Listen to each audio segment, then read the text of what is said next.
You may wonder why in the heck we have got this going on. And I'll tell you, or Mama will tell you. I will? You will. I will. We got to organize our pantry. So I jumped the gun and told you when she was supposed to tell you. That's okay. So you say the intro. We're going to go and organize our pantry and take an inventory. Oh, yeah. Yeah, that was not a bunch of hullabaloo. We have got a lot of stuff down in our storage area, our pantry, our preparedness. Ooh, let's call it a lair. I like it. I like the term lair. Down in our lair. It's just a basement. We got a lot of stuff that needs organizing for our long-term food storage and our daily food storage. Mm-hmm. And actually, Mama found this. No. Where'd you find this? A nice lady sent this to us. Actually, we have two of them, so. And we're hoping, even though it was intended for canning, that it will do what we need in the same effect for our Thrive Life stuff, our jarred up foods, beans, rice. Everything. All the yada yada. And the Yippee Skippies. Booyah. Here are our Thrive Life food shelves. This organization system is super awesome because you basically pop a can up here and you roll it in and then it comes down here. And that's awesome because then you're always using the oldest one. You don't have to go behind a shelf. You don't have to wonder. You just put your cans in as you get them and you're off to the races. However, we don't have enough of these shelves to do everything, so we've got stuff on regular shelves. But what we did do is we left a space between each shelf, and you can't see it, but there's space behind them too. That way, you can go ahead and stock your whatever it is that you've got stocked, whether it's food or whatever, and then you take from one side, and as you go to the store, you only fill it in the back side.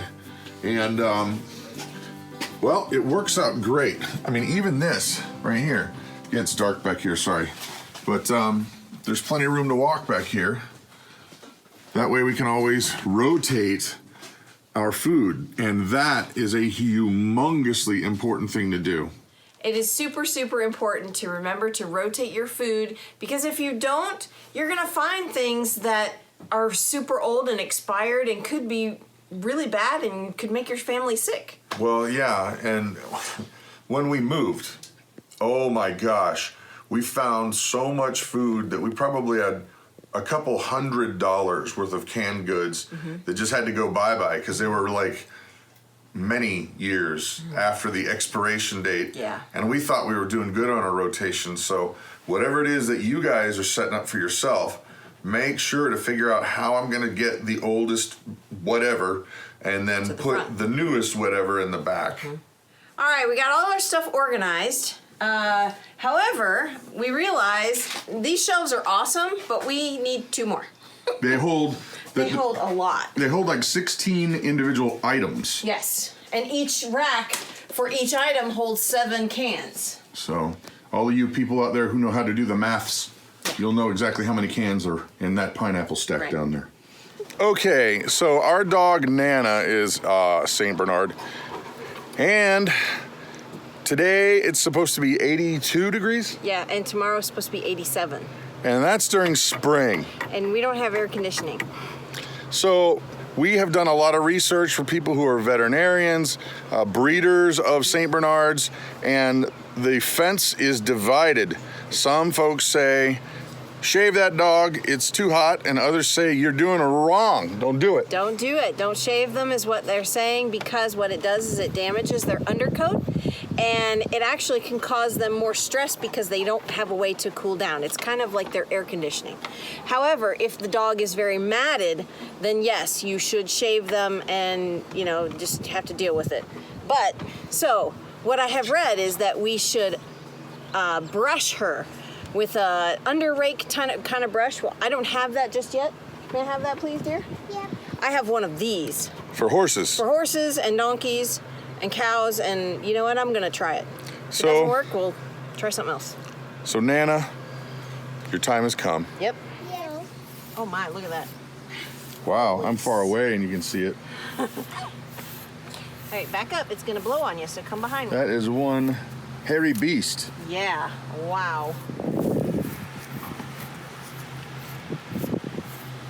Good girl. Now, I don't know if you guys can see this, but it's kind of windy, and the hair is blowing all around. Everywhere. It feels like snow, except hairy snow. So glad we're not doing this in the house. Oh my gracious, yeah. Well, Nana, hopefully this will cool you down, sister. Ooh, we got an alpaca instead of a dog. Alrighty, ladies and gentlemen, 50 cool points to anyone who can name what this device is before we tell you. So you got to type right now. Type. Anybody knows? Jonathan? What is it? It's a fuel neck. A fuel neck. Or was a fuel neck. Is that like a turkey neck? No. No. Same color. It's got quite a few more holes. So what does that fuel neck do? It puts gas in your tank. No, I thought I put gas in your tank. No, 'Cause you don't have a job, pal. I put gas in my tank. Did not. I do. So that one was the old one. Yes. Not really sure that's going to be what we call roadworthy. No. Did you get a new one? Yes. Those are kind of like Nana's hair, aren't they? They just shake out, right? Those are dandelions. Okay, people. I am fairly convinced that the concept of basic logic is dead.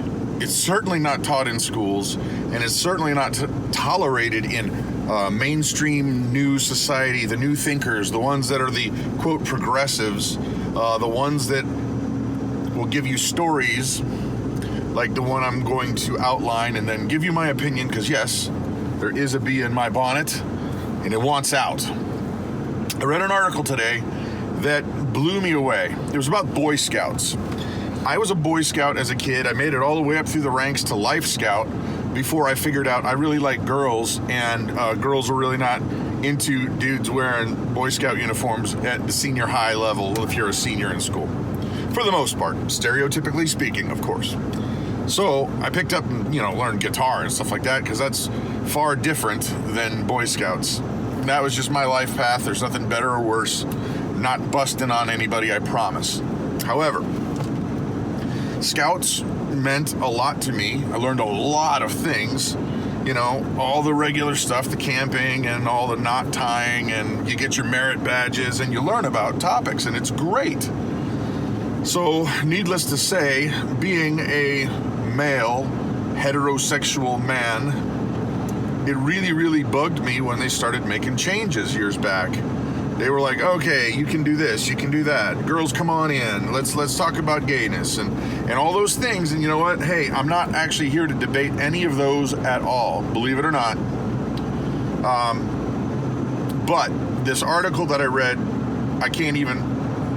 I'm actually angry, like in the face, red, angry that these folks have absolutely zero logic. And the story goes like this. There's a jamboree every year, and it's usually a national thing. Sometimes it's international, and the international ones, they're a big deal. Scouts come from all over the world, and the article read, oh, by the way, sorry, hit the pause button for you guys out there, because what I'm getting ready to say is not children friendly. If your kids are in the room, just hit the pause button and have them come on back, because what I'm getting ready to say is for adults. It's not dirty. My language won't be dirty, but it's definitely not for kids, even Scouts. So 5, 4, 3, 2, 1, you've had your chance. So the Scouts are having this jamboree, international jamboree. And it turns out that the leadership of this jamboree has mandated that there be condoms made available to all the leadership and participants. What? Children, folks. Christa's right there. She's not happy either. Children, teenagers. You got girls coming in, teenagers. You got boys who are teenagers. Hey guys, why don't we go ahead and throw in a healthy dose of condoms? I wonder what they're gonna do with them. Make them into like party favors? But don't forget, there's alcohol available for the adults. Yeah, there's that. The venue in which they're at, or it's being held, is serving alcohol. So hey, adults, you're away from the home. Here's a bunch of condoms and booze. Hey, teenagers, there's a bunch of girls and dudes, maybe adults, whatever floats your boat. Here's a bunch of condoms so that you don't have to worry about the consequences. I gotta tell you, folks, I am flabbergasted. I don't remember when somebody took my society and my country and swapped it out for something that it is not, but I'm ticked. First things first, I always say vote with your dollars. And what I mean by that is if you know that some TV show, oh, I might mess some people up now. If a TV show is speaking out and doing crazy crap against what you view as morally right, don't watch it. Vote with your dollars.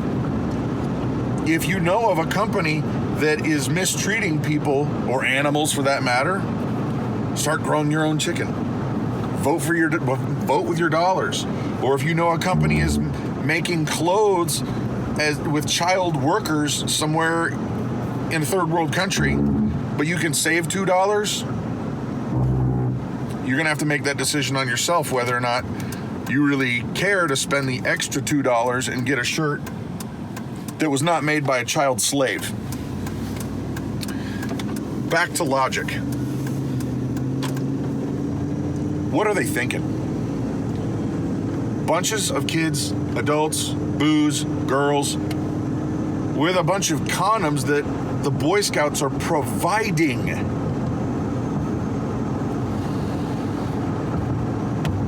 My kids will never be in Scouts, even though I used to believe in it. They'll never be in Scouts. I'm gonna show them all the stuff they need to know. It's just a shame. It's a shame that what happened was you had a few people who came in and made a big stink because this girl wanted to be in Boy Scouts, or this person wanted to be there, or hey, let's invite all these people who are not family friendly, who are not family centric, and let's put them in positions of leadership. Sounds like a good idea, guys. We won't be involved. And I'm so hot because you can see the decline we're living through. It's further and further and further away from family values that are honorable and morally, sound. And then you hear people going, "Oh, well, how can you pick your morality and say that I have to have that morality?" Look, I don't care what you do in your own place, your own thing. You do it. Go for it. It's really between you and God. Honestly, do what you want. But when you take an organization and you want to have your way in the organization, and then you get in and you just start to change the organization to suit all of your needs, why didn't you just form your own freaking organization on your own? Instead of taking something that's already established and awesome and just dragging it through the mud. You want to have gay Boy Scouts? Do it. Just don't take what was there and chop it up, mash it up for a small, very small percentage of people. Why don't you just go do your own thing? Clearly, I'm not happy about this. And I'm sure that we'll get some very nasty comments down below. You know what happens when I read the nasty comments? Nothing. I just go blocked, blocked, blocked. I don't mind if you have an opinion as long as you're being constructive and not nasty. Those comments stay even if I disagree with them. But I'm telling you, we're living in a time that is getting worse and worse and worse morally. And we need these kind of hard conversations to happen and not shrink away from them when it's time to actually speak your mind. I'm just blown away, guys. I got nothing more to say. Back to the fun stuff in the video, okay? We have cucumbers in the garden, which I'm pretty excited about. That is so awesome to have nice warm cucumber sandwiches, a little bit of mayonnaise, a little bit of salt. Yeah. However, we don't have our trellising put up, and we've tried a million different ways of trellising, and frankly, I'm just tired of paying for it. We used to do the cattle fence panel kind of way where you'd make an arch, and that worked pretty good.